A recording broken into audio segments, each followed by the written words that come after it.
Hello बच्चों, इस question में हमसे बोला है कि mark the correct order of decreasing acidic strength of the following compound. तो हमें डिक्रीजिंग एसिडिक स्ट्रेंथ लिखना है इन द गिवन कंपाउंड। तो एसिडिक स्ट्रेंथ जो है, एसिडिक स्ट्रेंथ किस चीज़ पे डिपेंड करता है?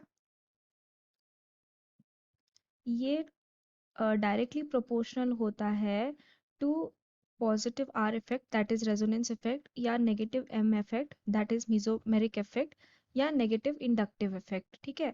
एंड इनवर्सली प्रोपोर्शनल होता है to positive mesomeric effect and positive inductive effect. तो हम अब एक एक करके कंपाउंड्स में देखेंगे। तो यहाँ पे आप एक चीज देख लो, यहाँ पे सारे ही कंपाउंड में फिनॉल रिंग तो है ही। ठीक है। सारे कंपाउंड में एक चीज क्या कॉमन है, इसमें फिनॉल रिंग एक चीज कॉमन है। उसके अलावा यहाँ पे अलग अलग साइड चेन्स लगे हुए हैं। तो अब यहाँ पे कंपाउंड बी में पैरा पोजीशन में नाइट्रो है एंड कंपाउंड डी में मेटा पोजीशन पे नाइट्रो है। ठीक है। तो अगर हम इसमें देखें तो पैरा पोजीशन का जो नाइट्रो ग्रुप होगा वो ज़्यादा स्टेबल होगा। तो हम यहाँ लिख सकते हैं पैरा नाइट्रो फिनॉल जो होगा वो ज़्यादा एसिडिक होगा as compare to meta nitrophenol. ठीक है। यहाँ पे ये आ गया मेटा नाइट्रोफिनॉल।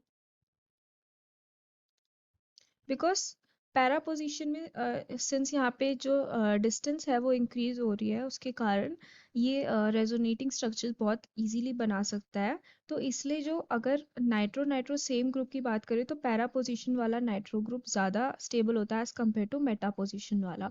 तो हम कह सकते हैं यहाँ पे हम ऐसे लिख सकते हैं कि फिलहाल के लिए हमें ये पता है बी वाला is more stable as compare to D वाला ग्रुप। नेक्स्ट हम बात करते हैं मिथॉक्सी ग्रुप की। तो अगेन मिथॉक्सी ग्रुप क्या प्रोवाइड करता है? Methoxy group positive inductive effect provide करता है। ठीक है। अब हमें पता है पॉजिटिव इंडक्टिव इफेक्ट तो इन्वर्सली प्रोपोर्शनल होता है एसिडिक स्ट्रेंथ के। तो यानी कि पैरा पोजीशन में जो पॉजिटिव इंडक्टिव इफेक्ट होगा वो ज़्यादा स्टेबल होगा as compare to meta position में। तो यानी कि क्या होगा उसका मतलब क्या होगा कि जो ज़्यादा पॉजिटिव इंडक्टिव इफेक्ट लग रहा है वो ई में लग रहा है।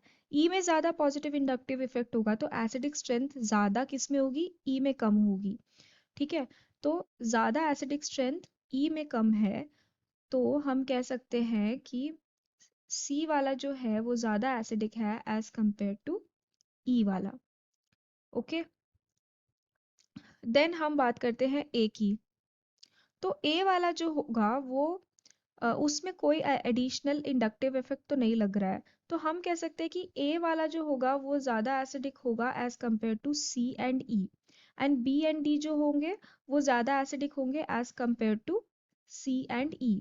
तो हम अब यहाँ पे लिख सकते हैं कि सबसे ज़्यादा एसिडिक कौन सा होगा। अगर उसका हमें पूरा वो लिखना है तो सबसे ज़्यादा एसिडिक होगा para nitrophenol that is B1। Then D आएगा, देन आएगा ए, देन आएगा सी एंड देन आएगा ई। हमें क्या लिखना था? Decreasing acidic strength. तो सबसे ज़्यादा कम किसका है एसिडिक स्ट्रेंथ? ई वाले का है। और सबसे ज़्यादा किसका है? बी वाले का। तो ये जो हमें सीक्वेंस दी गई है ये दी गई है सेकेंड ऑप्शन में। तो हम कह सकते हैं second will be the correct answer for this question. Thank you.